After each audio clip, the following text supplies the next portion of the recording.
한국은 최근에 무안공항에서 비행기 추락한 곳 아니야? 너를 애지중지 키워놨더니 배은망덕하게 어떻게 그런 소리를 하는 거니? 아니, 일단 진정하시고 제 말 좀 들어보세요. 난 죽어도 한국행 비행기는 못 타니까. 알아서 해. 자식을 걱정하는 부모님의 마음은 그 무엇보다도 깊고 넓습니다.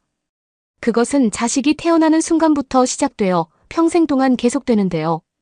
항상 자식이 안전하고 행복하기를 바라며 그들이 좋은 결정을 내리고 성장하기를 바랍니다. 오늘 소개해드릴 사연은 자신의 한국살이를 걱정하고 있는 아버지를 한국으로 초대했었다는 캐나다 여성의 경험담입니다. 그녀의 아버지는 한국 항공사의 비행기는 타지 않겠다고 고집을 부릴 정도로 한국에 대한 불신이 가득했는데요.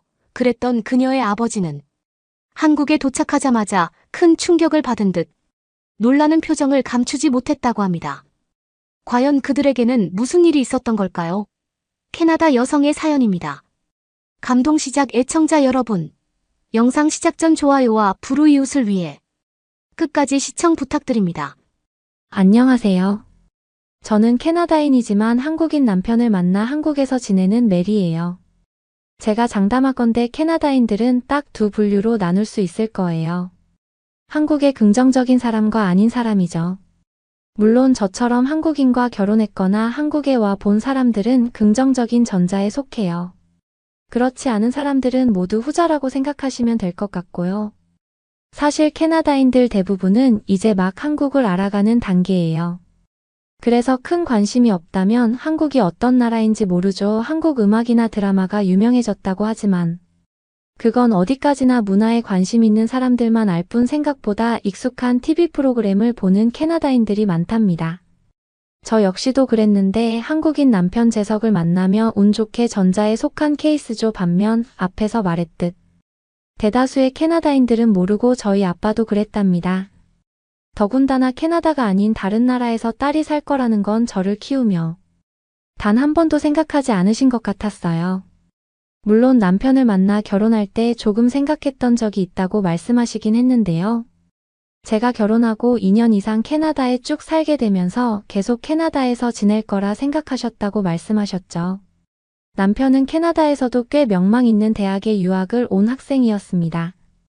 졸업을 하기도 전에 취직이 된 상태였죠. 캐나다인들 중에서도 이렇게 탄탄대로를 걷는 인재는 드물었어요. 누구도 좋은 기회라는 걸 알고 있었죠. 그런데 그런 기회를 고사한다고 그건 바보가 아니라면 할 수 없는 행동이라고 여겨지는 게 어쩌면 분명했습니다.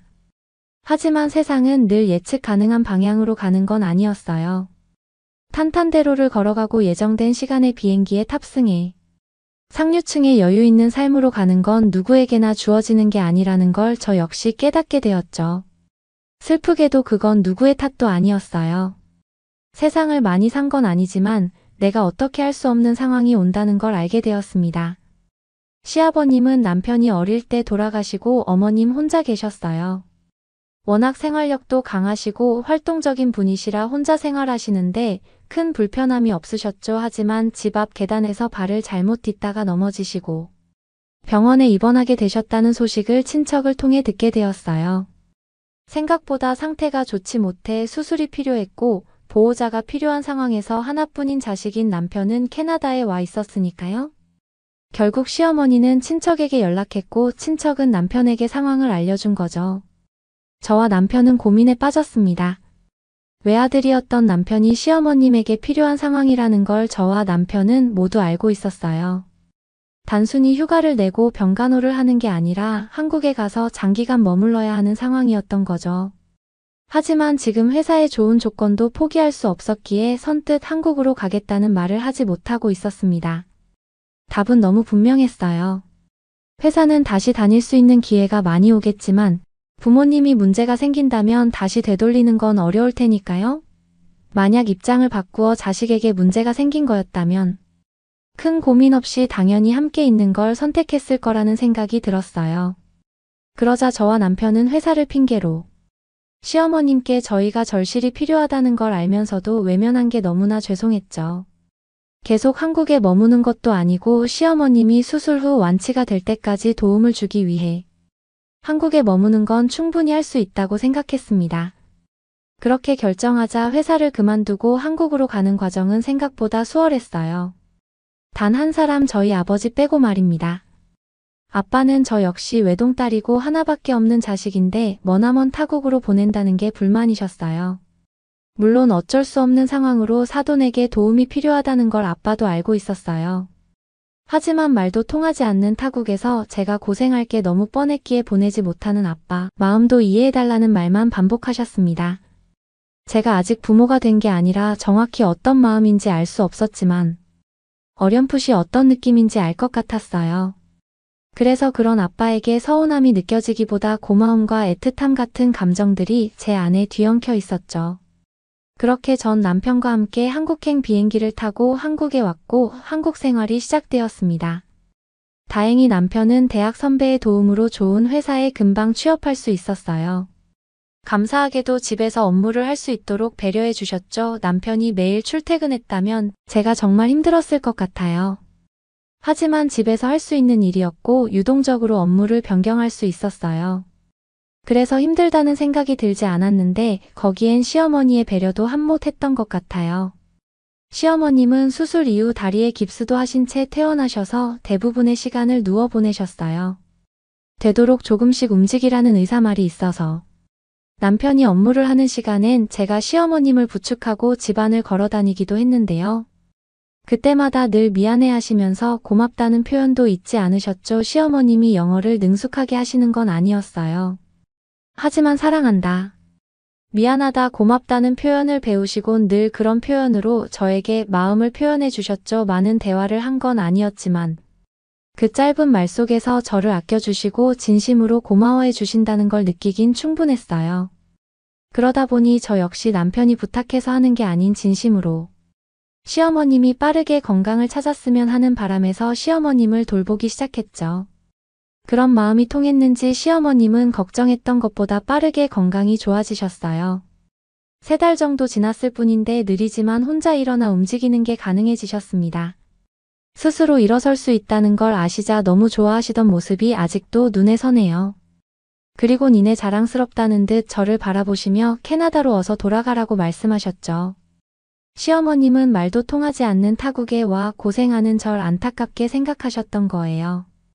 그 마음이 느껴지자 눈시울이 붉어지면서 많은 말이 오간 게 아니었지만 꼭 말이 중요한 게 아니라는 생각이 들었습니다.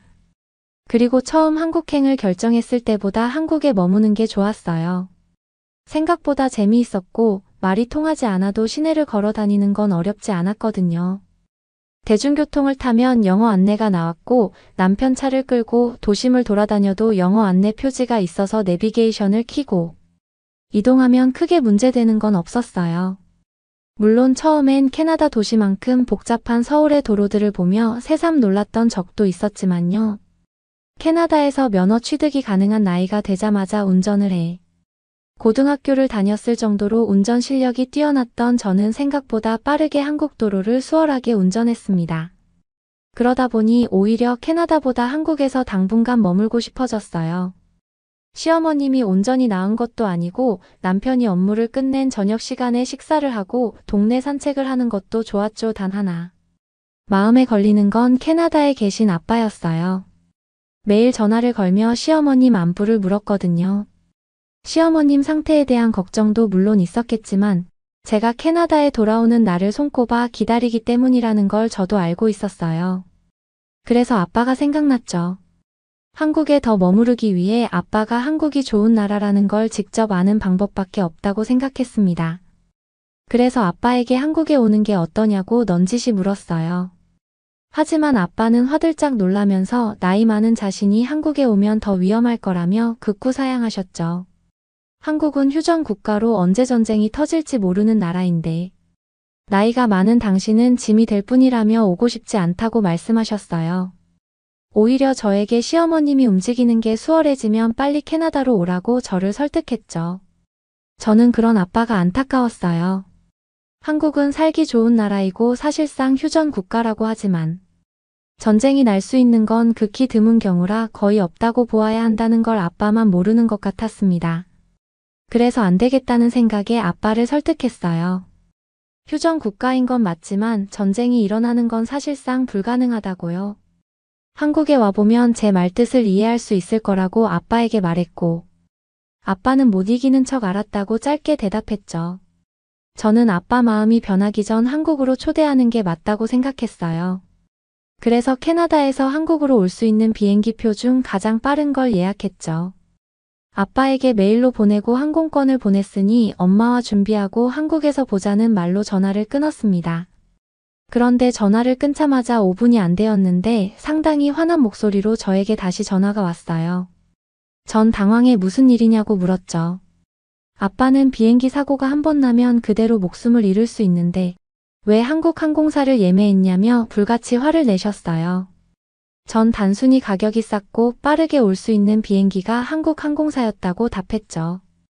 아빠는 어렵게 한국으로 가는 걸 결정했는데 가는 비행기 안에서 죽을 생각은 없다며 화를 내셨어요. 심지어 비행기가 추락해 죽느니 수영해서 한국에 가는 게 낫겠다.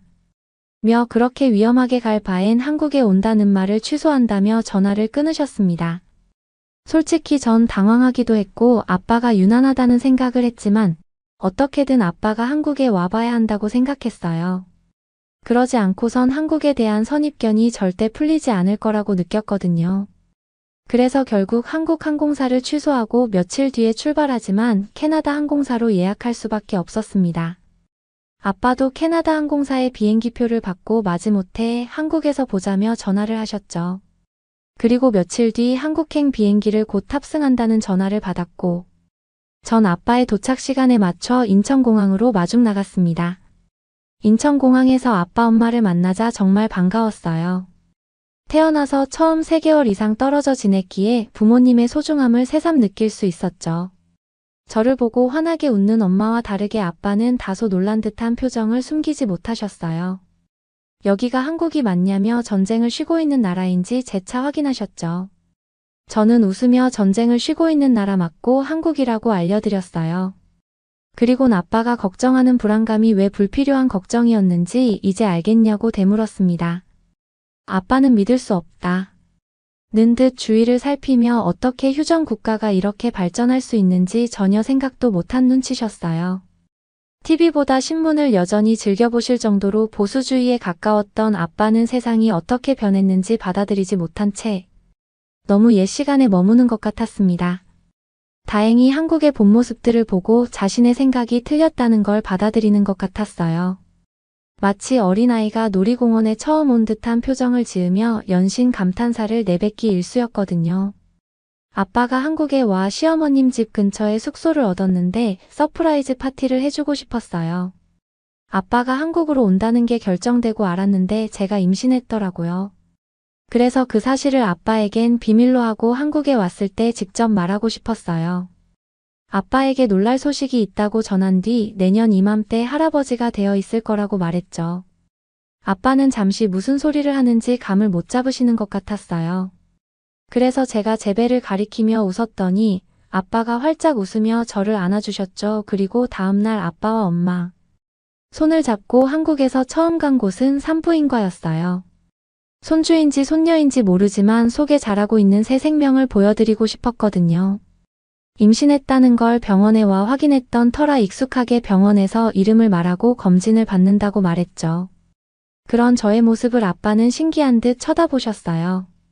병원은 상당히 비싼데 이렇게 쉽게 올 수 있냐며 걱정하시는 것도 같았죠. 전 제 순서가 될 때까지 대기하면서 한국의 의료 시스템에 대해 알려주었어요. 그리고 한국은 매달 한 번씩 정기 검진을 하며 태아가 잘 자라고 있는지 체크한다는 것도 덧붙였죠. 아빠보다 더 놀란 건 엄마였어요. 캐나다에선 병원 자체가 비싸서 특별한 증상이 없는 이상 임신 기간 내내 병원에 오는 경우는 거의 없거든요.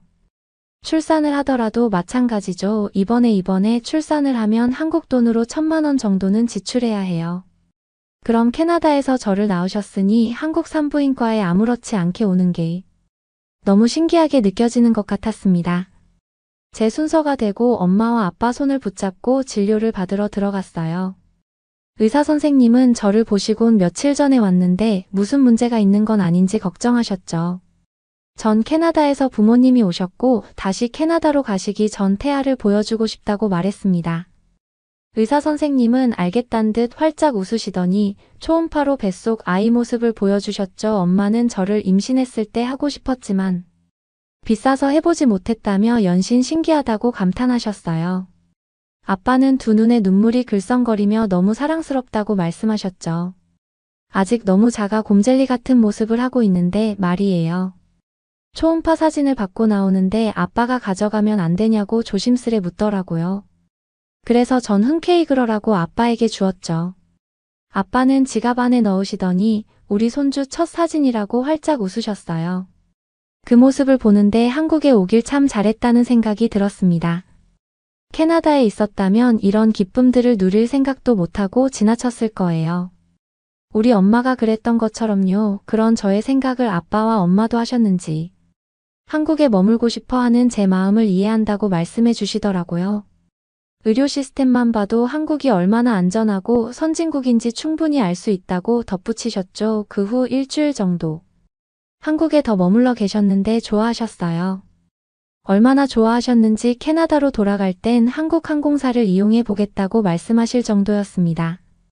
이 정도 친절한 나라라면 한국 항공사의 서비스가 궁금하다고요. 그리고 정말 캐나다로 돌아가실 땐 한국 항공사 티켓을 예약하셨죠. 그리고 어제 잘 도착했다고 전화가 왔는데 한국 항공사의 기내식도 맛있었고 승무원들이 더 잘 웃고 친절하게 안내해줘 편안하게 올 수 있었다고 말씀하시더라고요. 아빠는 당연히 한국에서 출산하고 캐나다로 돌아올 거라고 생각하시는 것 같았어요. 다음에 한국에 올 땐 한국 항공사를 이용해야겠다며 손자가 태어날 때 다시 한국에서 만나자라고 전화를 끊으셨거든요.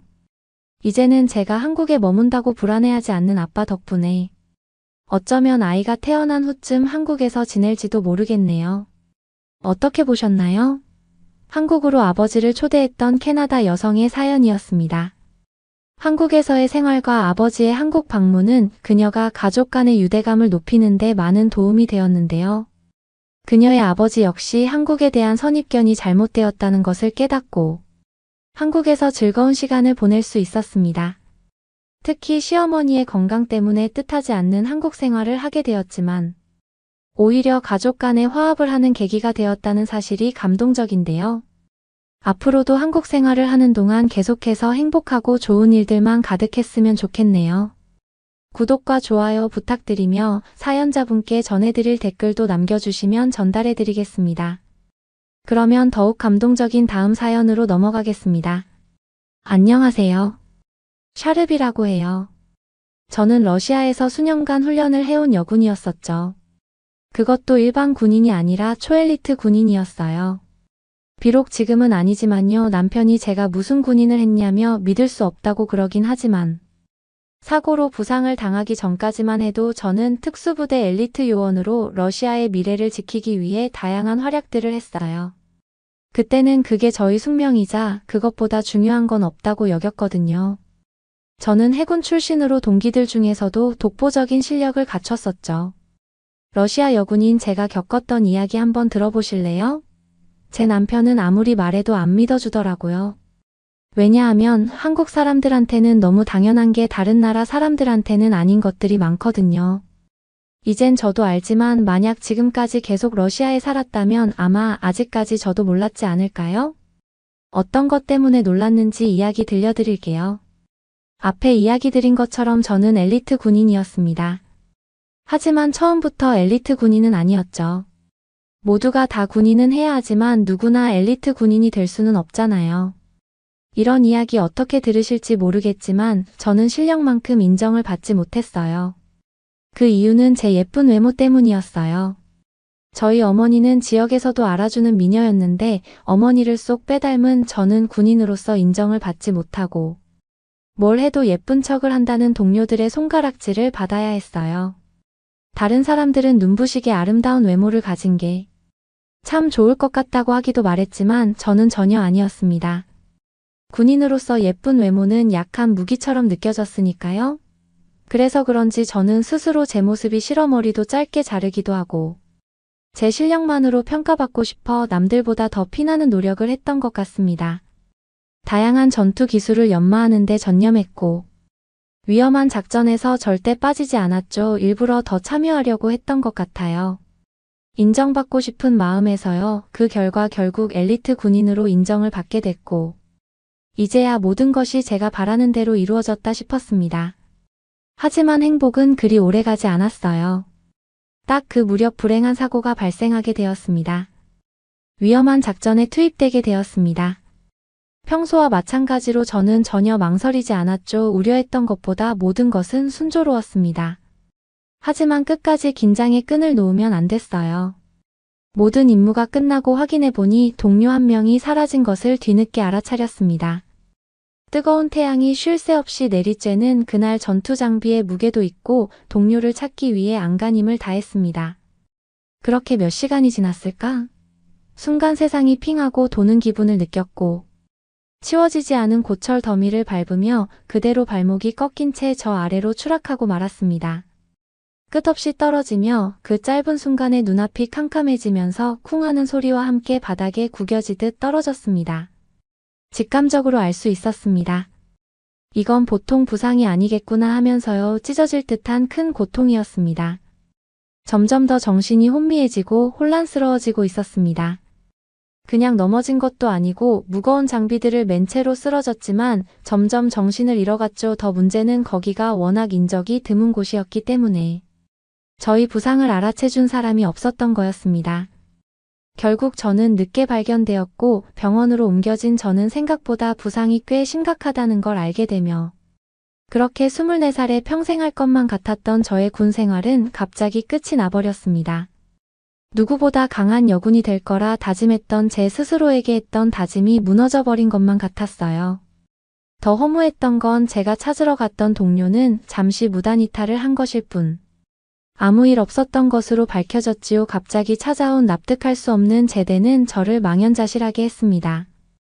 회복할 수 없는 정신 상태였죠. 병원에서 건강을 위해 회복부터 했지만 마음의 새살은 여전히 돋아나질 않았습니다. 그 후 고통스러운 몇 달 동안 저는 새로운 현실을 받아들이기 위해 고군분투했습니다. 저는 제 인생의 절반 이상을 군인이 되기 위해 지칠 줄 모르는 훈련에 바쳤는데 갑자기 모든 것들을 잃어버리니까 마치 어디로 가야 할지 모르는 길 잃은 미아가 된 것 같이 무서운 기분이 들었습니다. 이제 상처투성이가 된 저는 다시는 어떤 일도 사랑하지 못할 것 같았습니다. 태어나 처음으로 저는 미래에 대해 완전히 상실감을 느꼈습니다. 군인은 제가 어릴 적부터 꿈꿔온 목표이자 살아가는 목적의식이었거든요. 저는 제 자리를 찾지 못한 채 뭘 해야 할지 모르고 서성였던 것 같아요. 제가 군인이 되고 싶었던 가장 큰 이유는 지긋지긋한 안전하지 못한 집에서 벗어나고 싶어서였습니다. 제가 태어나 자란 마을은 아주 위협적이고 위험한 곳이었습니다. 언제든지 범죄가 일어나도 누구 하나 제대로 도움을 주지 못하는 그런 곳이었죠. 그랬기에 어릴 적부터 그곳에 사는 많은 사람들은 항상 스스로를 지키는데 촉각을 곤두세워야 했습니다. 그게 우리가 살아가는 방식이었죠. 어릴 적부터 위험한 환경에서 자라온 저는 저 스스로를 지키는 게 당연했고, 그건 엄마도 늘 강조하시던 말이었죠. 엄마의 가르침에 딱 맞는 직업 중에선 군인만큼 완벽한 이상향은 없었습니다. 그런 꿈에서 멀어지고 난 상실감에 한동안 슬픔에 정신을 차리지 못했던 것 같습니다. 그러다 더는 이러면 안 되겠다는 생각에 앞으로 어떻게 살아야 할지 확신을 찾으러 잠시 해외로 여행을 떠나 다양한 관점을 얻기로 했습니다. 꼼꼼하지만 빠르게 준비를 마쳤고 이번 기회가 제 인생 두 번째로 새로운 의미를 찾을 수 있기를 바라며 아시아 전역으로 혼자 배낭여행을 떠났습니다. 비행기가 이륙하면서 보이는 광활한 지평선을 바라보며 앞으로 내 인생에 무엇이 펼쳐질지 궁금해졌습니다. 무엇을 기대해야 할지 몰랐지만 완전히 새로운 장이 이제 시작될 거라는 설명할 수 없는 어떤 마음이 생겼죠. 군 생활이 내 인생의 1막이었다면 이 여행을 계기로 펼쳐지는 건 2막일 거라고 생각하며 눈을 살짝 감고 좋은 생각만 하며 그렇게 첫 여행지에 도착을 했습니다. 첫 도착지는 태국이었습니다. 비행기에서 내리자마자 뜨겁고 습한 공기가 벽처럼 제 몸을 덮쳤습니다. 몇 달 동안 병원에서 갇혀 지냈고 또 집에서 나오질 않았다. 보니 아시아의 광경과 냄새가 더 자극적이게 느껴지고 감각을 공격하는 것처럼 느껴졌어요. 툭툭이라는 게 지나가는 동안 노점상들이 사방에서 음식을 팔고 있었어요. 너무 정신이 없어 제가 생각했던 여행과는 다소 다른 첫 느낌을 받았습니다. 그 자리에 잠시 멍하니 서서 혼자 이곳에 온 게 실수였나 하는 생각에 서 있었습니다. 배낭의 무게 때문에 다쳤던 발목의 통증이 얼마나 심해지는지. 우선 이 무거운 짐부터 숙소에 두고 움직여야겠다고 판단했죠. 혼잡한 거리를 뚫고 천천히 숙소로 향했습니다. 체크인을 마치고 마침내 짐을 내려놓고 침대에 쓰러져 안도를 했습니다. 그때까지는 사실 몰랐죠. 그 숙소 상태가 얼마나 안 좋은지 같은 거 말이에요. 그냥 너무 피곤하고 힘드니까 우선 가방과 함께 기절하긴 했는데 그대로 2시간 정도 잠이 들었던 것 같아요. 시끄러운 소리와 함께 눈을 떴습니다. 시끄러운 중국어 소리가 들렸어요. 분명히 중국 사람이었습니다. 저는 중국어를 잘 못한다고 영어로 말을 걸었죠. 그러자 다행히 영어를 할 수 있었죠. 그녀의 이름은 라푼이라고 저처럼 혼자 여행을 온 여대생이라고 했어요. 나이도 저와 동갑이라 우린 금방 친해졌습니다. 라푼과 대화를 나누고 나서 뒤늦게 나서야 본 숙소의 상태는 인터넷으로 봤던 것과는 전혀 다른 모습이었습니다. 간혹 실제와 사진이 많이 다르다고 하긴 했는데 이 정도일 줄은 몰라서 큰 충격을 받았죠. 곰팡이는 기본이고 눕친 냄새에 물도 한참 있어야 나오는데 아주 졸졸 나와서 저는 아시아가 많이 열악하구나 하는 생각이 들었죠. 태어나 처음 와본 아시아 국가가 그랬다면 여러분들도 아마 그러셨을 거예요. 지금 생각해보면 거기서 잠시도 못 머무를 것 같은데 그때는 뭐 이미 돈도 다 지불했고 이틀만 머물면 되는 거니까 하는 생각으로 참기로 했죠. 그래도 라푼 덕분에 정말 아무런 계획 없이 혼자서 아시아를 횡단하듯 배낭여행을 하려고 했던 저에게 이정표 역할을 해줬던 것 같아요. 라푼은 여기저기에 대한 정보도 많이 알고 있었고 소시기에 대해 상당히 많이 알고 있었어요. 우리는 아시아 여행에 대해 관심이 많았고 라푼의 도움을 상당히 많이 받았어요. 라푼 덕분에 혼자 다닐 때보다 덜 부담스러웠어요. 아무리 훈련받은 군인이라고 해도 부상이 아직 완전히 회복되지 않은 데다가 밤에 다수의 사람들을 혼자 이길 수는 없는 노릇이니까요. 라푼 덕분에 함께 태국을 여행하며 혼자서는 감히 엄두도 내지 못했을 모험을 찾아 나섰습니다. 산을 오르고 길거리 음식을 맛보고 밤늦게까지 이야기를 나누며 긴장을 풀고 여행을 즐기기 시작했어요. 오랜만에 순간순간을 사는 것이 어떤 느낌인지 다시금 깨닫게 되었죠. 우리는 며칠 동안 거리를 돌아다니며 시장을 둘러보고 도시의 열광적인 에너지를 만끽했습니다. 사실 방콕은 사람들은 친절했지만 언어 장벽을 극복하는 것은 까다롭긴 했어요. 밤에는 활기찬 파티 현장을 피해서 평온한 삶을 사는 다른 여행자들 사이에서 이질감을 느끼기도 했고요. 하지만 라푼이 있어줬기 때문에 참 위안이 되기도 했던 것 같아요. 아주 낯선 곳에서 진정한 친구를 만난 기분이 들었습니다. 저는 사실 이렇다 할 수 있을 정도로 진실한 사이가 없거든요. 여자친구 중에서는 친한 친구라 말할 수 있는 사람이 없어요. 다들 저를 싫어했어요. 소위 말해서는 질투라 할 수 있긴 한데 그냥 제가 생긴 것부터 싫다며 어릴 때부터 친구들과 뭔가 함께한 추억이 없었죠. 그래서 그런지 군인이 되어 동료들과의 사이에 큰 소속감과 안정감을 느꼈어요. 그래서 없어진 동료를 찾기 위해 그렇게 고군분투했는지도 모르겠어요. 뭐 결국 결과는 이렇게 됐지만요. 그런 저에게 라푼과 함께 한 추억은 말로 다 할 수 없을 만큼 값진 날들이었습니다. 한 일주일 정도 됐을 때 저는 다음 여행지로 싱가포르를 가야 했습니다. 라푼이 그러자고 했죠. 저는 사실 다음 목적지가 어디든 상관없었지만 서울로 꼭 가보고 싶었어요. 항상 서울을 보면서 서울의 문화를 경험하고 싶었거든요. 하지만 라푼은 굳이 서울은 볼 것도 없다면서 결국 싱가포르가 다음 예정지가 되었습니다. 우린 비행기를 예약했고 그렇게 싱가포르로 떠나게 되었죠. 하지만 여기서부터 현실을 제대로 깨닫는 순간이 찾아오게 되었습니다. 공항에 도착한 뒤 입국 심사대는 꽉 들어차 있었습니다. 러시아 여권을 건넨 저는 빠르게 통과했지만 라푼은 아무리 기다려도 오질 않는 겁니다. 저는 묵묵히 기다렸죠. 처음에는 그냥 기다리다가 나중에는 무슨 일인지 걱정이 되기 시작했어요. 그녀가 있는 입국 심사대 쪽을 보자 경비원의 표정은 찡그리고 있고 라프는 여태껏 본 적 없는 상당히 긴장되어 있는 표정으로 저에게 도와달라는 듯 쳐다보고 있었어요. 저 없이는 그녀가 통과하는데 어려움이 있어 보였죠. 도움을 주려고 라푼에게 다가가려는 순간 경비원은 그녀를 옆으로 끌어당겼습니다. 그들이 라푼을 끌고 가는 모습을 보면서 마음이 가라앉았습니다. 어떻게 해야 할지 몰라 망설이며 혼자 세관을 통과했습니다. 밖에 나온 저는 그냥 나가야 할지 아니면 무슨 일이 있었는지 알아봐야 할지 고민에 빠졌습니다. 그렇게 1시간 정도가 지나고 라푼은 울었는지 퉁퉁 부은 눈을 하고 드디어 나왔더군요. 저는 무슨 일인지 걱정스레 물었는데 라푼은 진심으로 저에게 너는 비자 없어도 된다. 이거죠. 이기적이야 라며 화를 내더군요. 얼마나 걱정을 하고 있었는데 저에게 건넨 첫마디가 짜증이라니 어이가 없었죠. 올라오는 화를 억누르며 무슨 일인지 물었더니 라푼이 비자 서류에 문제가 있어서 입국을 허용에 문제가 있던 거였다고 했죠. 그러면서 예전에도 이런 경험이 있었다면서 한두 번도 아니고 맨날 이런 취급을 받는 거에 대해 억울하다며 계속해서 울고 짜증을 냈습니다. 이 해프닝이 있은 후 숙소까지 가는 길에도 우리는 이전과 달리 공기도 서먹해지고 달라짐을 느꼈습니다. 내가 입국을 못하게 한 것도 아닌데 왜 저렇게 짜증을 내는지 저도 화가 나더라고요. 하지만 숙소는 함께 쓰기로 해서 게스트하우스를 같이 가게 됐죠. 서먹한 기분의 여행이 재미가 있었겠어요. 당연히 최악이었습니다. 그래도 어쩌겠어요. 우리는 어색해도 해볼 것들은 해보려고 애썼죠. 하지만 뭘 해도 이전과는 다른 느낌이었던 것 같아요. 재미도 없고 서로에게 불만만 가득한 시간이었습니다.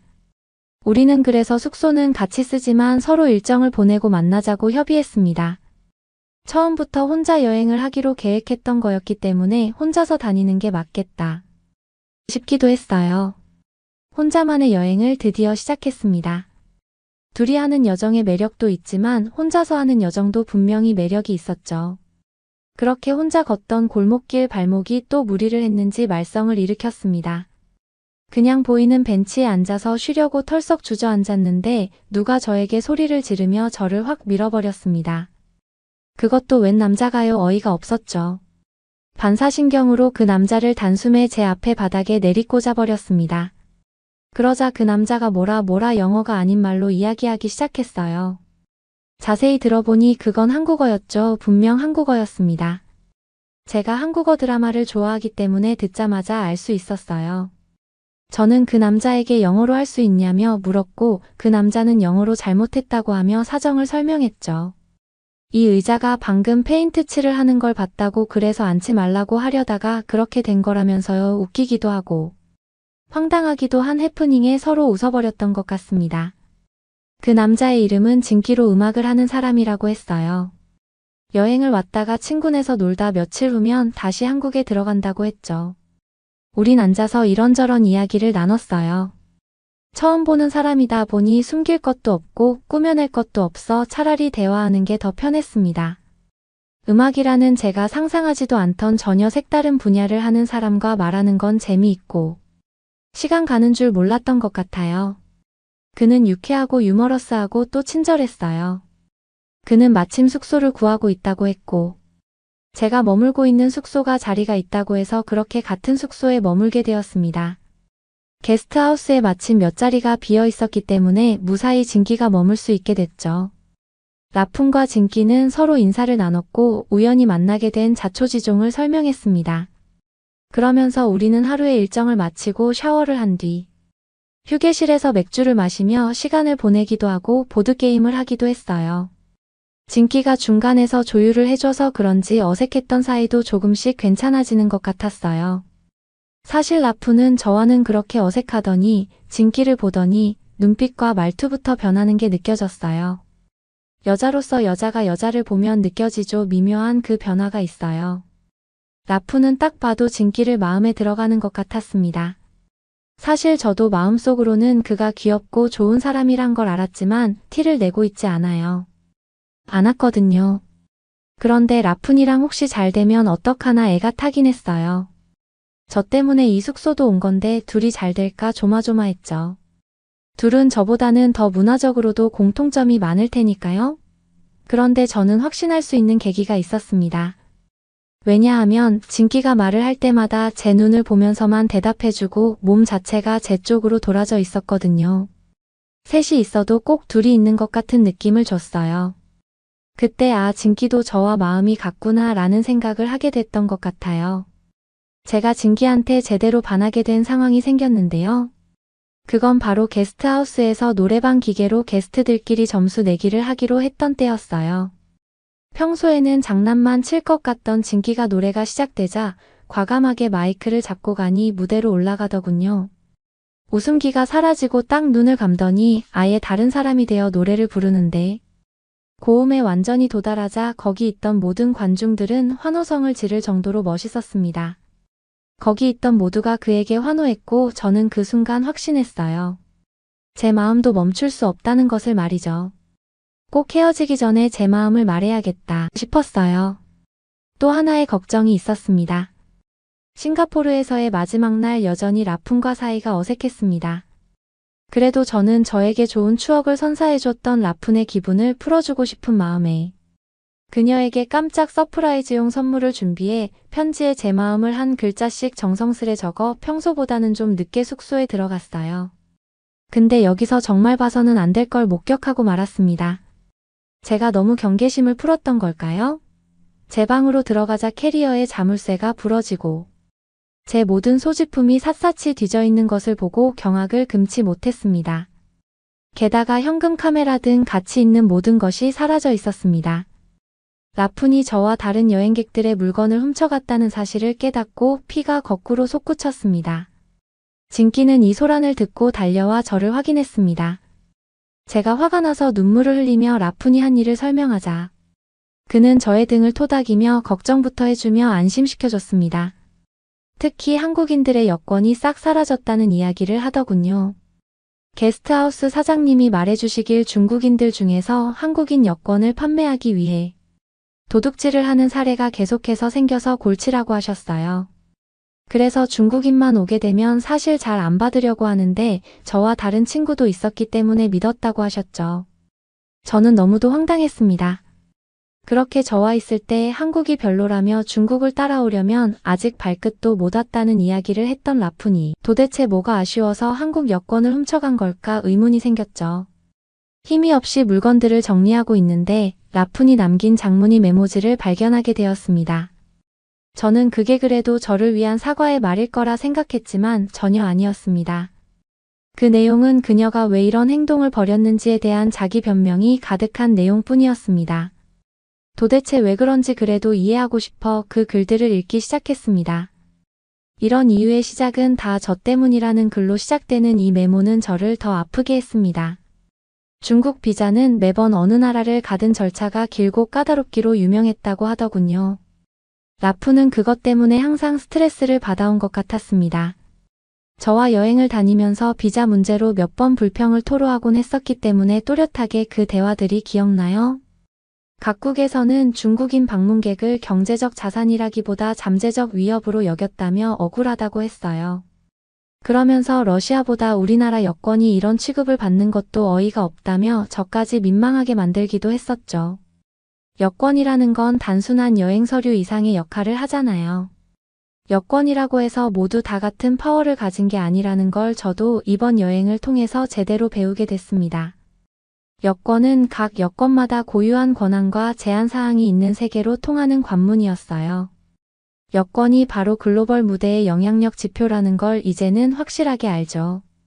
거기서 항상 후순위로 밀렸다고 생각하는 중국 여권을 가진 사람들은 특히나 한국 여권을 가진 사람들에게 큰 열등감을 가지고 있다고 하더군요. 중국이 세계적으로 영향력이 커졌다고 해서 저는 여권 또한 그럴 거라고 생각했지만 현실은 그렇지 않았습니다. 많은 서방 국가에서는 중국 여권을 가지고도 여전히 비자 요건이 남아있어 중국인 여행객에게는 추가적인 계획과 서류 작업이 필요했어요. 반면 한국 여권은 세계에서 가장 강력한 여권 중 하나로 다양한 목적지의 무비자 또는 도착 비자로 입국할 수 있죠. 이러한 여행 편의성은 한국의 강력한 외교 관계와 한국 국민에 대한 국제사회 신뢰를 보여주는 셈이죠. 러시아 여권은 강력하지만 러시아를 둘러싼 지정학적 긴장으로 인해 매번 그 기준이 달라지기도 하는데 한국 여권은 정말 특이하게도 정말 강력한 파워를 가지고 있었습니다. 그래서 중고로 암암리에 거래되기도 한다고 했어요. 이런 이유들로 그녀가 말도 안 되는 짓을 벌였다는 설명을 알고 나서도 한참 동안이나 허무하고 회복하기 어려웠습니다. 친구라고 믿었던 라푼에게 마음이 무너졌습니다. 나는 그녀를 믿었는데 그녀는 저에 대한 아무런 마음도 없어 보였으니까요. 차갑게 분노를 밀어낸 뒤 침대에 쓰러져 있는 저에게 진기가 다가와 한국으로 가는 건 어떻겠는지 조심스레 물었습니다. 더 이상 이곳에 있고 싶지도 않았고 그렇다고 해서 고국으로 돌아가고 싶지도 않았던 저는 진기를 따라가기로 마음을 먹었죠. 함께 한국으로 가는 비행기에서 저는 설명할 수 없는 위안을 얻었습니다. 화를 내며 공감해주는 것보다 묵묵히 곁을 지키며 앉아 있어주는 것이 주는 엄청난 위로가 무엇인지 느꼈던 것 같아요. 다행히 러시아 여권으로 한국에 단기로 머물 수 있었습니다. 한국에서의 첫날 밤은 그간 저희 인생을 보상해 주듯 환상적이고 멋졌습니다. 역시 제가 제일 와보고 싶던 나라였던 이유가 있었죠. 제가 기대했던 것보다 그 이상으로 멋진 곳이었죠. 안전함은 말할 것도 없어서 한국에서 있을 때는 제 인생에서 처음으로 경계심을 내려놓고 있는 그대로 즐길 수 있었던 것 같아요. 진기의 안내에 따라 낮에는 서울의 숨겨진 명소를 함께 탐험하고 저녁에는 진기의 단골 레스토랑에서 이야기를 나누며 편안한 식사 시간에도 빠져들었어요. 또 친구들도 만나며 재미있는 시간도 가졌습니다. 그러면서 진짜 일상을 사는 기분이 무엇인지를 비로소 느낄 수 있게 되었죠. 특히 진기의 가족들은 제가 어떤 나라에서 왔던지 전혀 편견이 없는 분들이셔서 둘만 좋다면 계속해서 만나라며 응원을 북돋아 주시곤 했어요. 제가 그토록 원하던 무언가에 보호받고 있다는 느낌을 받았던 것 같아요. 러시아에 살면서 스스로를 지켜야 했던 것과 극명하게 대비가 됐던 순간이었습니다. 진기와 있으면서 그동안 안전에 대해 내가 느껴왔던 부담감에 대해 털어놓았습니다. 그리고 군 복무가 중단된 후 내가 누구인지 알아가는 과정에서 겪었던 어려움을 공유했죠. 진기는 제 이야기에 깊이 공감해줬고 저를 있는 그대로 봐주었습니다. 한국에 있는 모든 것들껏 좋았습니다. 그래서 저는 여행의 끝이 가까워지면서 떠나야 한다는 생각에 점점 가슴이 찢어지는 듯한 기분이 휩싸였습니다. 무엇보다 그와 헤어지고 싶지 않았거든요. 그 결과가 바로 이렇게 된 겁니다. 진기 씨는 저희 평생의 동반자가 된 거죠. 저는 그와 결혼을 했고 드디어 평생 저를 감싸고 있던 불안감에서 사라질 수 있게 했습니다. 한국에서 저는 매일 진기와 함께 있고 수다를 떨다 잠들고 있는 그대로 그 어느 곳보다 편안하게 느끼며 살아가고 있습니다. 그러다 저는 한국인이 되어서 친구들 사이에서 엄청 자랑스러웠던 사건도 겪었는데요. 친구들을 만나러 다시 고국에 갔던 날, 친구들 앞에서 한국 여권을 보여줬을 때 친구들이 엄청 놀라며 부러워했던 그 모습을 잊을 수가 없습니다. 친구들은 외교 활동 분야에서 활약하고 있기 때문에 한국 여권 파워가 얼마나 큰 영향력을 가지는지 또 얼마나 가지기 어려운지도 잘 알고 있다면서 진심으로 부러워하더군요. 이제는 저에겐 한국 여권으로 다니는 게 당연한데 러시아 친구들에게는 전혀 당연하지 않은 것들이 많더라고요. 예를 들자면 입국 대기 시간 같은 것들 말이에요. 여태껏 뒤통수를 치는 일만 당했다고 생각했는데 저는 이제 매일이 즐거워요. 세상에 즐거운 일이 가득하게 느껴지고요. 우리는 아주 작은 집에서 신혼살림을 시작해 저는 운동을 가르치며 파트타임으로 아르바이트를 하며 지내고 있어요. 우린 열심히 살면서 다음 여행을 계획하고 있죠. 앞으로 어떤 일이 생길지는 불확실하겠지만 하나 확실한 건 있죠. 우리 사이는 확실한 진짜라는 거요. 저는 이제야 서울이라는 이 매혹적인 곳에서 제 진정한 자아를 발견했습니다. 그리고 상처와 결점 등 제 모든 것을 온전히 받아준 완벽한 파트너도 있는 이곳이 정말 좋습니다. 앞으로도 이곳이 바로 제가 있어야 할 곳일 거예요. 제 인생은 불확실성의 소용돌이였고 우여곡절로 가득 찬 이야기였지만 제 인생의 두 번째 챕터는 분명히 해피엔딩인 것 같아요.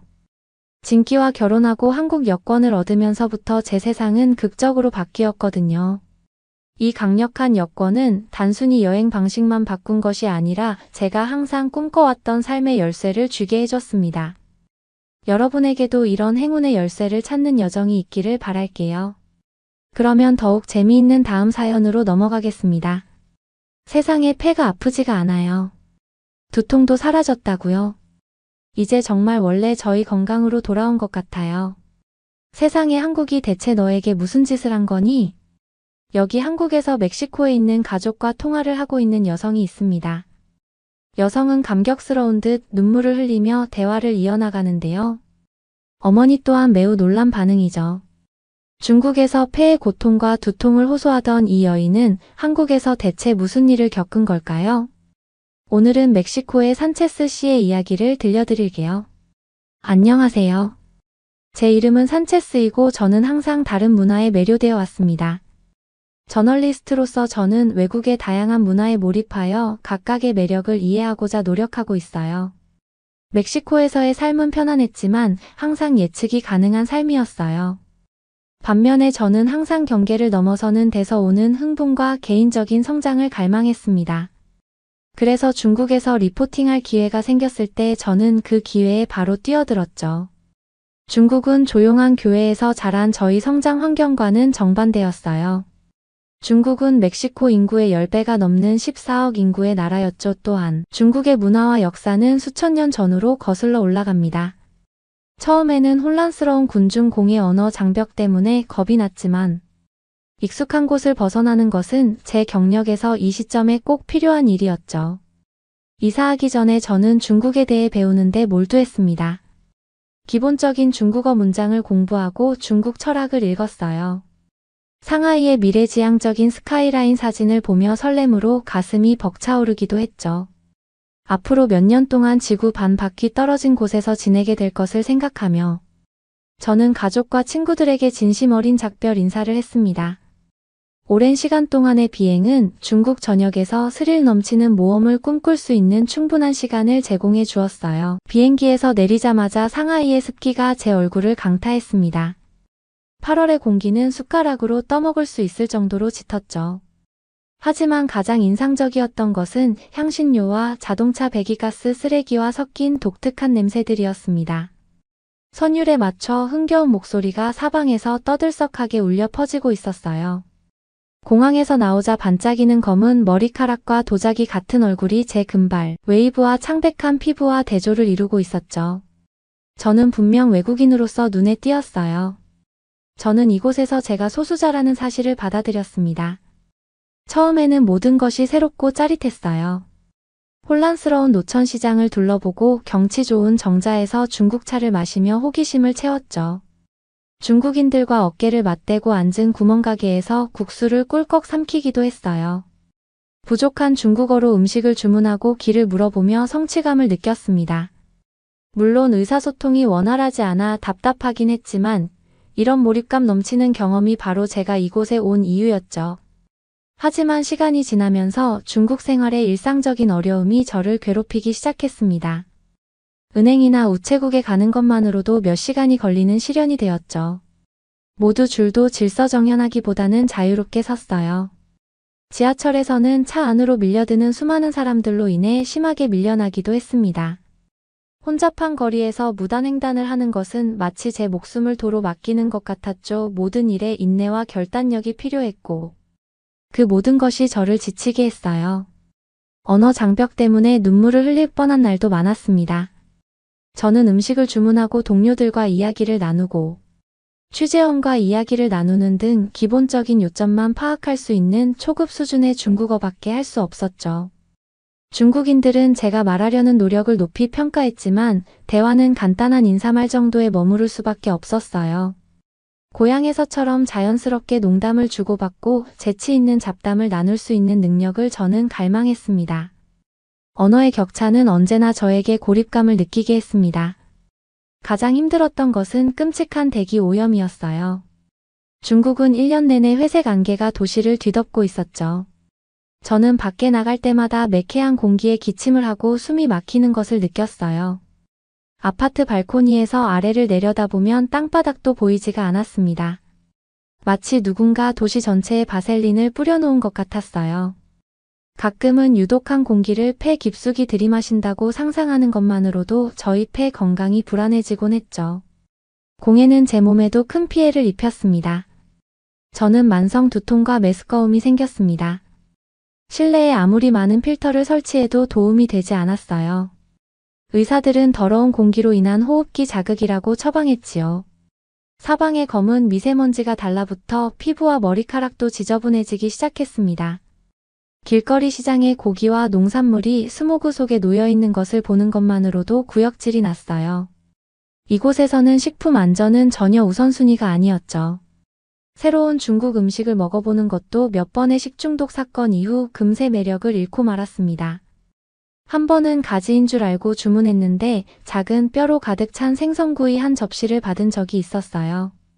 또 한 번은 소고기 국수에서 정체를 알 수 없는 부위가 나와 속이 뒤집힌 적도 있었죠.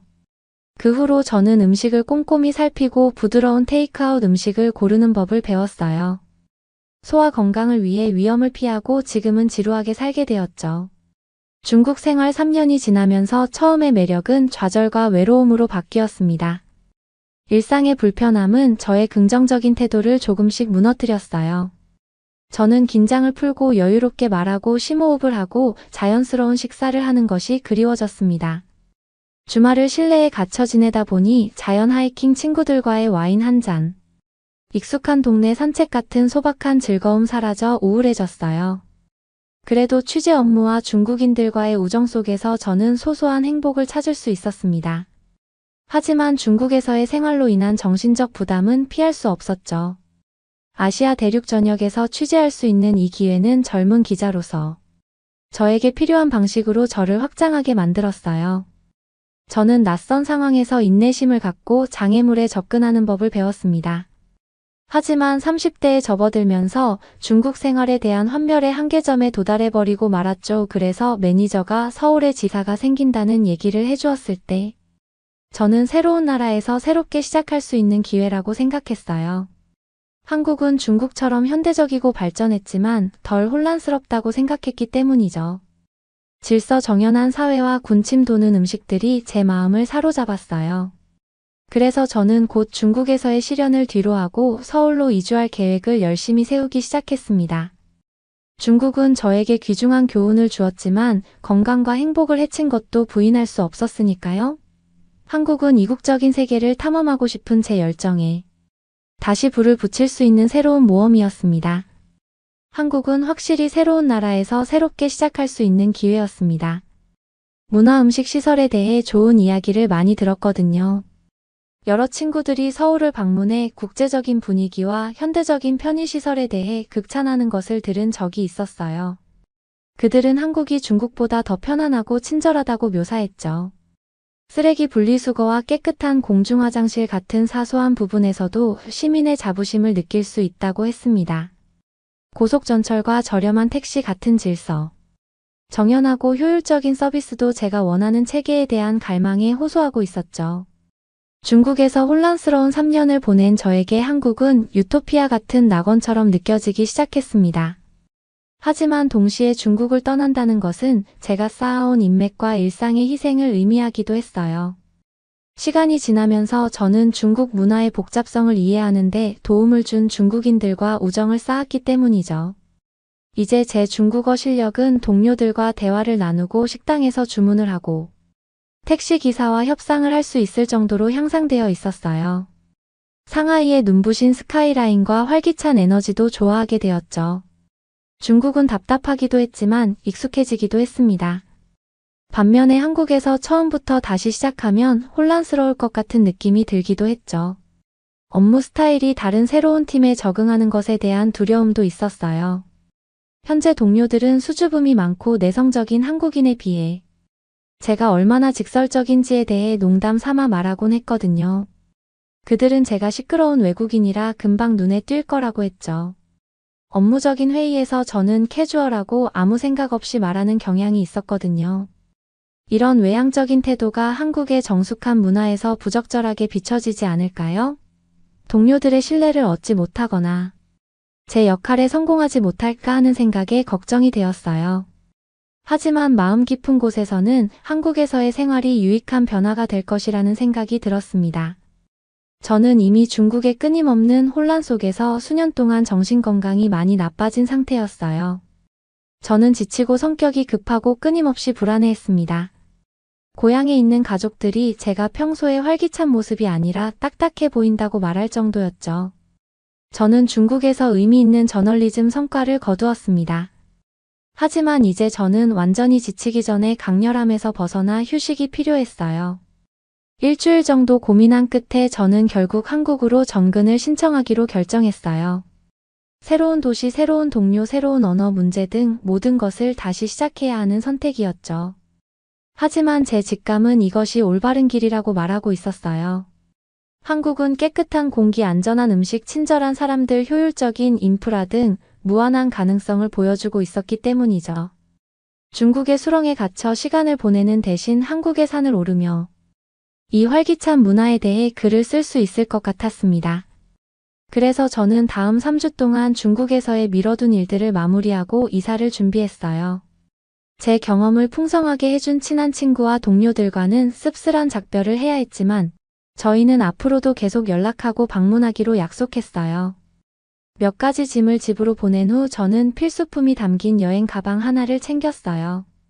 다음 목적지에서는 부피가 큰 겨울 외투나 마스크가 필요 없었기 때문이죠. 한국으로 가는 비행기 안에서 저는 중국에서의 추억을 일기장에 적었습니다. 3년 동안 너무 많은 일이 있었기 때문에 나중에 제대로 돌아볼 필요가 있었거든요. 하지만 지금은 앞으로의 가능성에 집중하기로 결심했어요. 저는 한국 드라마를 보면서 상대방에게 가볍게 고개 숙여 인사하는 간단한 예의 정도는 알고 있었어요. 또한 유용하게 쓰일 수 있는 몇 가지 핵심 한국어 문구도 익힌 상태였죠. 길지 않은 비행이었지만 저는 충분한 수면을 취하고 상쾌하게 도착할 수 있었어요. 저는 좋은 컨디션으로 착륙하자마자 완전히 몰입하고 싶었기 때문이죠. 비행기에서 내리자 햇살에 반짝이는 서울의 고층 빌딩이 저를 맞이했습니다. 깊게 숨을 들이마시자 맑고 깨끗한 공기가 폐를 가득 채우는 것이 느껴졌어요. 3년 동안 오염된 공기를 마셨던 저는 신선한 산소를 들이마시는 것만으로도 활력을 되찾을 수 있었죠. 공항은 매끄럽고 현대적이었으며 곳곳에 영어로 된 유용한 표지판이 있었습니다. 그 누구도 밀치거나 줄을 자르지 않고 질서정연하게 줄을 서는 모습이 반가웠습니다. 놀랍게도 제 수화물은 수화물 찾는 곳에서 바로 도착했어요. 상하이에서는 짐이 나오는데 몇 시간이 걸리기도 했었는데 이곳에서는 모든 것이 원활하고 빠르게 진행되고 있었죠. 서울에 대한 사소한 부분도 좋은 첫인상을 주었습니다. 시내로 들어서자 모든 것이 깨끗하게 정돈된 모습에 저는 놀랐어요. 중국에서는 길거리에 검은 흙먼지와 오물이 수시로 날아다니는 모습이 보였었습니다. 공사 현장은 반쯤 완성된 건물 때문에 진흙탕의 시끄러운 난장판이었죠. 하지만 서울은 인도 어디에도 쓰레기나 오물 하나 없이 깨끗했어요. 반짝이는 빌딩들은 하늘을 향해 질서정연하게 뻗어 있었습니다. 중앙 분리대에는 나무와 꽃이 늘어서 있어 도시 경관을 부드럽게 만들어주고 있었죠. 중국에서 온 저는 이 청결함이 거의 무균 상태처럼 보였죠. 하지만 구조적이고 차분함을 갈망하는 제 취향에 딱 맞았죠. 새 아파트에 도착한 저는 짐을 풀기 위해 가방 하나만 들고 빠르게 들어갔어요. 아늑하고 현대적인 공간은 부동산 사진에서 본 것보다 훨씬 더 쾌적했습니다. 창밖으로 도시가 활기차게 떠들썩했지만 이전에 알던 정신없는 혼돈은 아니었어요. 아래 레스토랑에서는 군침 도는 고기 냄새가 진동하고 있었죠. 정통 비빔밥과 불고기를 빨리 먹고 싶었지만 살짝 피곤함을 느낀 저는 그냥 한 블록 아래쪽의 한 식당에서 프라이드 치킨을 사 먹었습니다. 바삭하고 매콤한 맛의 달콤한 소스와 약간의 향신료가 가미된 매콤함이 흥미로웠어요. 이건 확실히 KFC가 아니었습니다. 저는 벌써부터 새로운 음식의 발견이 기다리고 있다는 느낌에 설레어요. 그 후 며칠 동안 저는 점차 한국 생활에 적응해 나갔습니다. 버스나 지하철을 타고 이동하는 것만으로도 중국의 비좁은 교통편보다 훨씬 편리함을 느낄 수 있었어요. 한국에서는 사람들이 깔끔하게 줄을 서고 질서정연하게 승차하고 내렸습니다. 예전처럼 배낭이나 가방이 다른 사람을 공격적으로 들이받는 일도 없었죠. 버스와 기차는 정시에 정확하게 운행되어 여행 계획을 잘 세울 수 있었어요. 그리고 가격도 놀라울 정도로 저렴해서 도시의 한쪽 끝에서 다른 쪽 끝까지 가는데 단돈 2,000원 미만의 돈이 든 적도 있답니다. 중국처럼 외국인의 승차권을 흥정하거나 의심하는 일도 없었어요. 저는 한국의 정직함과 효율성에 감사함을 느꼈습니다. 또 외식을 하는데도 어려움이 없었어요. 한국식 바비큐 식당에는 그림 메뉴판이 있어서 원하는 메뉴를 가리키기만 하면 됐답니다. 반찬은 매 끼니마다 새로운 맛을 맛볼 수 있게 항상 바뀌었죠. 주방에서는 적절한 위생 규정과 명확한 라벨링 지침을 따르고 있어 안심이 되었어요. 버섯인 줄 알고 오징어를 실수로 주문한 적이 한 번 있었지만 큰 문제는 아니었어요. 외국인을 위한 수입품 매장 덕분에 식료품 쇼핑도 쉬웠죠. 동네 이마트에는 제가 좋아하는 과자류가 모두 진열되어 있었어요. 불과 몇 주 만에 서울은 정말 집처럼 느껴지기 시작했어요. 공원이 내려다 보이는 제 원룸은 아늑한 안식처가 되었죠. 동료들은 저를 따뜻하게 맞아주었고 점심 식사에 초대하고 회의에 바로 참여할 수 있게 해주었습니다. 쉽게 웃고 차분하게 말하는 사람들과 함께 있는 것은 중국에서 계속된 감각. 과부하에 지친 저에게 치유를 가져다 주었어요. 매일 아침 걸어서 출근하고 퇴근 후에는 동네를 산책하고 주말에는 친구들과 화상 채팅을 하는 등 저는 새로운 일상에 적응해 나갔습니다. 소박한 삶의 즐거움이 제 기분을 좋게 만들어 주었어요. 저는 더 이상 새로운 하루하루가 두렵지 않았고 한국의 활기찬 에너지의 하루하루가 기대되었죠. 중국에서는 시간이 지날수록 지쳐갔지만 한국은 저를 다시 일으켜 세울 수 있는 여유를 주었어요. 깨끗한 공기를 마시고 곳곳을 걸으면서 저희 건강도 좋아졌습니다. 충분한 수면과 자유시간을 통해 지친 정신도 회복되었죠. 저는 눈에 띄게 행복해졌고 새로운 동료들을 웃게 만드는 농담을 던질 수 있게 되었어요. 처음부터 다시 시작하는 것은 분명 어려운 일이었지만 이미 한국은 중국의 가혹한 요구로 닫혀있던 제 내면의 일부를 키워주었습니다. 한국의 활기찬 문화가 저를 초대했고 저의 정신은 조금씩 회복되었습니다. 한국에서 몇 달을 지내면서 저에게 독특한 문화적 요소들이 눈에 띄기 시작했어요. 교육은 매우 중요하게 여겨졌고 학생들은 오랜 시간 공부에 몰두하고 있었죠. 주말에는 주중에 집중적인 업무와 대조적으로 활기찬 밤 문화가 펼쳐졌어요. 그리고 제가 아는 대부분의 중국인보다 영어를 더 잘하는 한국인들도 많아서 저는 놀라움을 금치 못했습니다.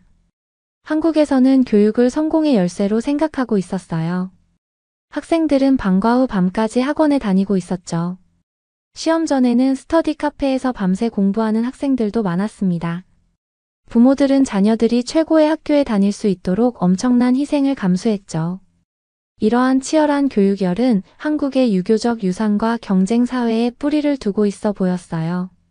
학생 밀집 지역을 걷다 보면 밤늦게까지 활기차게 돌아가는 학원을 항상 볼 수 있었어요. 교복을 완벽하게 차려입은 학생들이 두꺼운 교과서를 들고 학원을 드나들고 있었죠. 교실 안은 조용했고 학생들은 작은 책상에 빽빽이 앉아 선생님들의 감시를 받고 있었어요. 이 마라톤 학습의 학원은 늦게까지 조명이 환하게 켜져 있었습니다. 고향에서 학교를 대하는 태도가 불성실했던 것과 비교하면 이 학생들의 공부에 대한 헌신은 저에게 깊은 인상을 남겼어요. 하지만 어린 청소년들에게는 끊임없는 압박처럼 느껴지기도 했죠. 학생들은 오전부터 오후까지 학교를 다니고 학교 후 밤늦게까지 숙제를 하거나 학원으로 가야 했습니다. 식사와 수면 시간이 몇 시간밖에 없는 학생들의 고된 스케줄이 안타까웠어요. 그럼에도 불구하고 학생들은 시험 점수에 자신의 미래를 걸고 버텨내고 있었어요. 한국의 교육열을 보여주는 몇 가지 통계를 소개합니다. 대부분의 학생이 학교 수업 시간 외에 정기적으로 과외를 받습니다. 서울에서는 대부분이 학원을 다니고 있습니다. 한국은 GDP 대비 교육비 지출이 OECD 국가에서 상위권입니다. 학원에 대한 집중은 분명한 결과를 가져왔습니다. 한국은 성인의 80% 이상이 고등교육 학위를 취득합니다. 영어 능력은 대부분의 아시아 국가를 능가하고 있죠. 평일에는 교육이 주를 이루지만 주말에는 한국의 활기찬 청년 문화가 드러납니다. 금요일이 되면 젊음의 거리인 대학가가 활기를 띠었어요. 긴 한 줄을 책과 씨름한 젊은이들은 음식과 음료를 즐기며 긴장을 풀 준비가 되어 있었고, 홍대나 이태원 같은 국제적인 핫스팟은 인파로 넘쳐났습니다. 친구들과 함께 상점을 둘러보다가 카페나 노래방으로 향하는 사람들이 많았어요. 가장 인기 있는 클럽의 줄은 블록을 따라 길게 늘어서 있기도 했죠. 비교적 조용한 중국의 밤 문화와 비교하면 한국의 주말은 정말 놀라웠어요.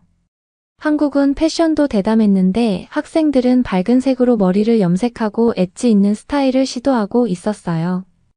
딱딱한 학창시절에 놓쳤던 개성을 마음껏 표현하고 있었죠. 활동은 종종 새벽까지 이어졌고 주말마다 반복되었습니다. 젊은이들의 자유를 기념하는 이 축제는 학업에 집중하는 모습과 대조를 이루고 있었어요. 한국의 대표적인 밤 문화에 대한 재미있는 사실을 소개합니다. 서울에는 전 세계 어느 곳보다 많은 카페가 있습니다. 그 어느 곳보다 많은 노래방이 존재하며 1인당 이용 횟수도 그 어느 곳보다 많습니다. 현대 놀이터에는 주말에 매일 몇백 명 이상이 방문합니다. 한국에는 밤늦게까지 일하는 올빼미족을 위해 24시간 영업하는 편의점이 많습니다. 퇴근 후 회사 회식도 전설적이었어요. 동료들은 일주일에 몇 번씩 함께 회식을 하는 경우가 많았는데 단순히 간단한 식사를 위해서가 아니었죠. 고기와 소주 한 접시를 나누며 강한 유대감을 형성하는 자리였습니다. 자연스럽게 회식은 업무적인 대화에서 개인적인 대화로 전환되었죠. 9시부터 6시까지 근무 시간 외에 동료들과 어울리는 것이 어색하지 않았습니다. 이러한 의식을 통해 한국 직장 문화의 독특한 면모를 엿볼 수 있었어요. 한국에서 가장 놀라웠던 점은 거의 모든 곳에서 영어를 구사할 수 있다는 점입니다.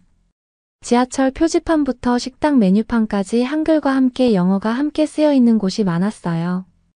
팝송과 TV 프로그램에서는 하이 렛츠고 같은 감탄사가 아무렇게나 등장했죠. 많은 한국인들은 적절한 문법과 어휘를 구사하며 영어 회화를 구사할 줄 알았습니다. 이는 제가 중국에서 들었던 어눌하고 제한적인 영어를 뛰어넘는 수준이었죠. 어린 학생들은 연습한 영어 문장으로 저를 맞이해 주었어요. 외국인에 대한 그들의 수줍은 호기심이 매력적이게 보였습니다. 상점에서는 아줌마 아저씨들도 간단한 영어로 대화를 시도했습니다. 인내심이 필요했지만 저는 그분들의 용기에 감탄했어요. 아무도 제 서툰 한국어 발음을 놀리지 않았어요. 오히려 제가 노력하는 모습을 높이 평가해 주었죠.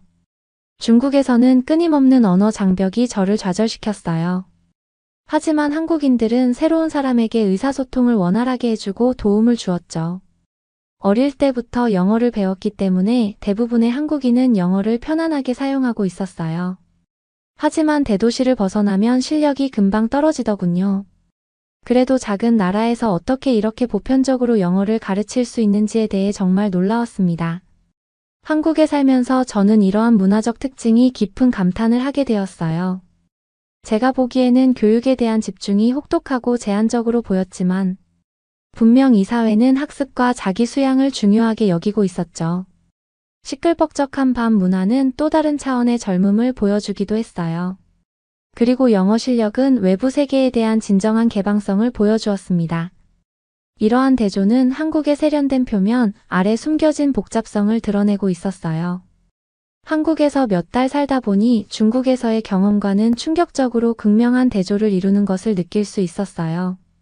중국에서 저는 종종 외국인으로서 제가 귀찮은 존재처럼 느껴질 때가 있었어요. 매일 심부름을 하려면 엄청난 노력이 필요했고 언어 장벽과 문화적 차이로 인해 어디를 가도 막막했죠. 끊임없는 인파와 공해는 제 감각을 압도하기도 했습니다. 저는 어색하게 튀어나와 호기심 어린 시선을 받았어요. 좋은 친구들을 사귀긴 했지만 중국 사회에 완전히 녹아들지는 못했죠.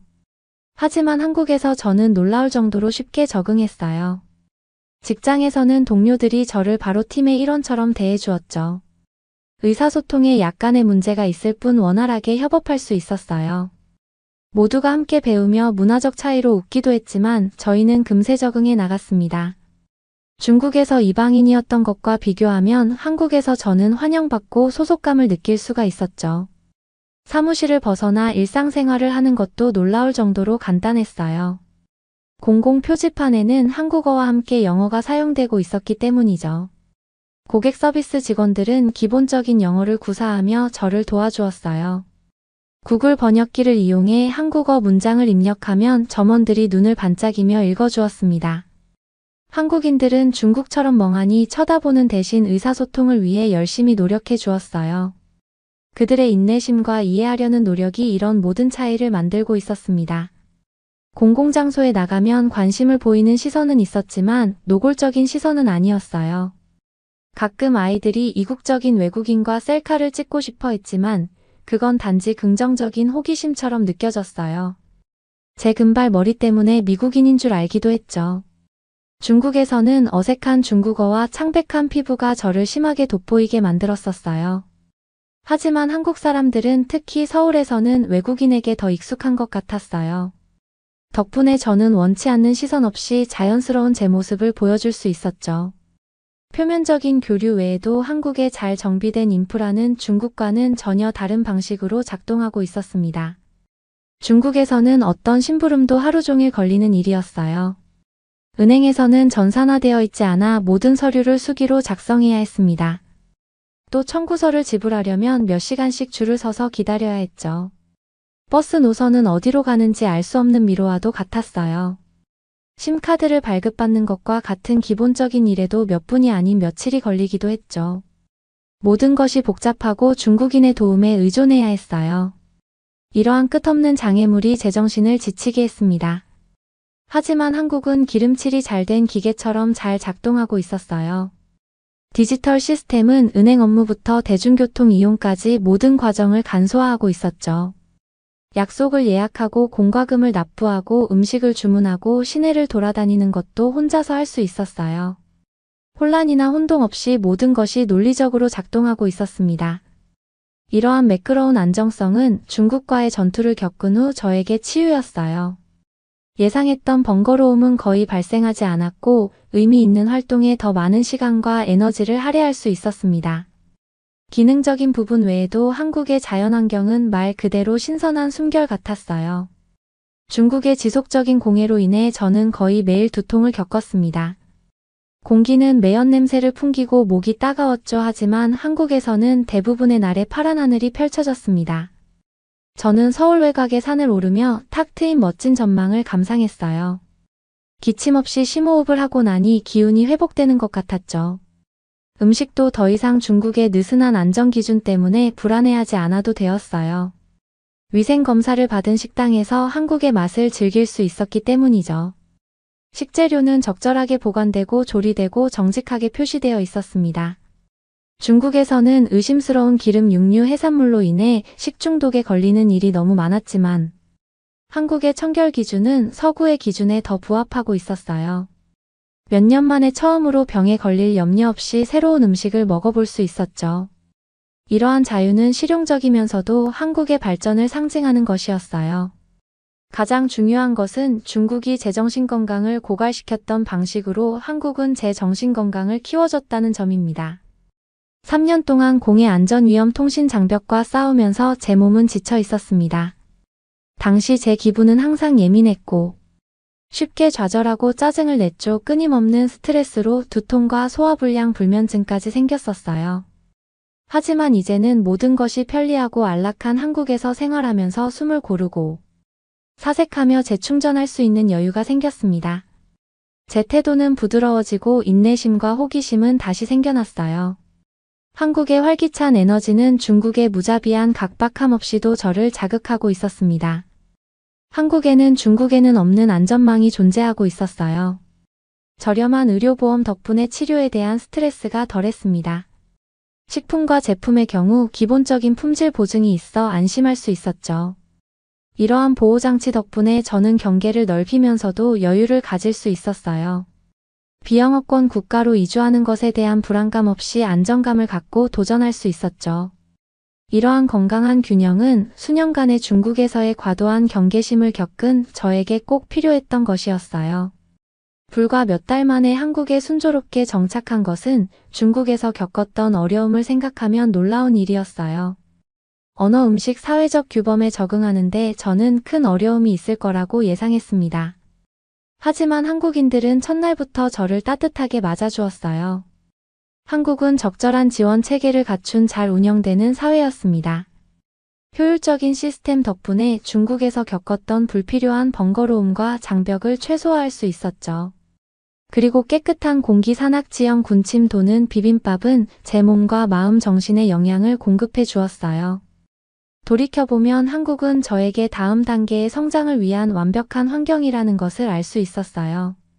중국은 저에게 근성, 인내심, 문화 간 역동성에 대한 귀중한 교훈을 주었습니다.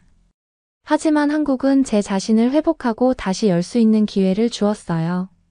한국의 따뜻한 환대에 지쳐있던 제 마음은 다시 부드러워졌습니다. 저는 이 한국 사회에 대해 깊은 감사함을 갖게 되었죠. 한국에 머무는 시간이 길어질수록 장기적으로 머물고 싶다는 생각이 계속해서 들었습니다. 중국과 달리 한국에서는 초반에 적응하고 나면 향수병이 찾아오지 않았어요. 한국 생활은 맞춤 장갑처럼 저에게 꼭 맞았습니다. 일과 우정 문화 체험에 몰입할수록 제 뿌리는 더욱 깊어져 갔어요. 이 나라는 현대와 전통이 균형을 이루고 있어 아직도 배울 점이 많다고 느껴졌습니다. 지금 이곳을 떠난다는 것은 제가 사랑하는 공동체와 이곳에서 재발견한 제 자신을 버린다는 의미이기도 해요. 그래서 동료들이 다음 해외 근무지에 대해 물어볼 때마다 저는 계속 한국을 고향이라고 부르고 싶다고 말합니다. 중국 적응에 어려움을 겪으면서 한국이 외국인을 포용하는 방식에 대해 저는 100배 더 감사하게 되었어요. 앞으로 어떤 삶을 살게 되더라도 저를 항상 믿어준 든든한 친구처럼 제 마음 한편에는 항상 한국이 남아있을 것입니다. 여러분은 어떻게 보셨나요? 응원과 격려의 한마디씩을 댓글로 남겨주시기 바랍니다. 사연자분들에게 전달해드리겠습니다. 실제 사연 제보를 받고 있습니다. 채택되신 분께는 작은 선물도 보내드리고 있습니다. 저희의 사연이 여러분의 하루에 작은 힘이 될 수 있었으면 좋겠습니다. 감동적인 사연을 주변 분들과 이야기 나눠보세요. 더욱더 좋은 영상으로 다시 찾아뵙겠습니다.